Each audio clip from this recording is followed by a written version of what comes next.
Price Lord. நீங்கள் என்ன follow பண்ணாதவங்களா இருந்தீங்கன்னா ஃபாலோ பண்ணிக்கோங்க. நீங்கள் ஃபாலோ பண்ணிட்டீங்க, நான் விசுவாசிக்கிறேங்க.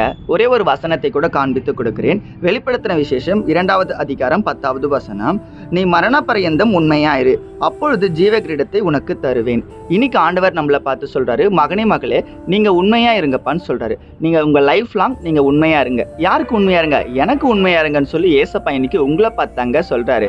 நீங்க ஒரு பொண்ணையோ ஒரு பையனையோ விரும்புறீங்க, நீங்க லவ் பண்றவங்களுக்கு நீங்க எப்படி இருப்பீங்க? உண்மையா இருப்பீங்க. உங்க ஃப்ரெண்ட்ஸ் உங்களுக்கு ரொம்ப பிடிக்கும், அவங்களுக்கு நீங்க உண்மையா இருப்பீங்க. உங்க பேரண்ட்ஸுக்கு நீங்க உண்மையா இருப்பீங்க. இன்னைக்கு நிறைய பேர் இருக்க மாட்டாங்க, இருந்தாலும் நம்ம பேரண்ட்ஸ் நமக்கு பிடிச்சிருந்தா பேரண்ட்ஸ்க்காக நம்ம உண்மையா இருப்போம். அவங்களுக்கு அது செய்யணும் ஆசைப்படுவோம். அதே தாங்க ஆண்டவராகிய இயேசு கிறிஸ்து நமக்கு உண்மையா இருக்காருங்க. நீங்க யாருக்கெல்லாம் மனுஷங்களுக்கு உண்மையா இருக்கீங்களோ அவங்களாம் உங்களுக்கு உண்மையா இருக்காங்க தான் நீங்க உண்மையா இருக்கீங்க. கரெக்டு தானே? அதே போல ஆண்டவராகிய இயேசு கிறிஸ்து நம்ம பொய்யா இருக்கும்போதே அவர் நமக்கு உண்மையா இருக்கிறாருங்க.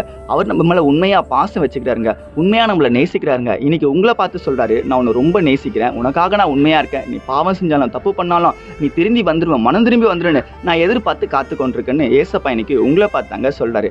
கொஞ்சத்துல உண்மையாரு, அநேகத்துல நான் உன்னை ஆசீர்வதின்னு வசனமே சொல்லுதுல. அப்ப நம்ம லைஃப்ல நம்ம கொஞ்சத்துனா நம்ம ஏசப்பாக்கு பைபிள் படிக்கிறதுல, ப்ரேயர் பண்றதுல, பரிசுத்தமாடுறதுல உண்மையா இருக்கலாமே. யோசிச்சு பாருங்களேன், ஏசப்பா எனக்கு நீங்க அது செய்ய மாட்டீங்க, ஏசப்பா எனக்கு இது செய்ய மாட்டீங்க, எனக்கு கடன் பிரச்சனை இருக்கு, எனக்கு வியாதி இருக்கு, குடும்ப கஷ்டம் இருக்கு, எனக்கு வேலை கிடைக்கல, எனக்கு அப்படி இருக்கு அப்படின்னு ஓவரா புலம்புறீங்க. உங்ககிட்ட உண்மையே இல்லைன்னா எப்படிங்க அற்புதம் நடக்கும்? இன்னைக்கு நீங்க நிறைய பேர் உண்மையே இல்லாம இருக்கீங்க.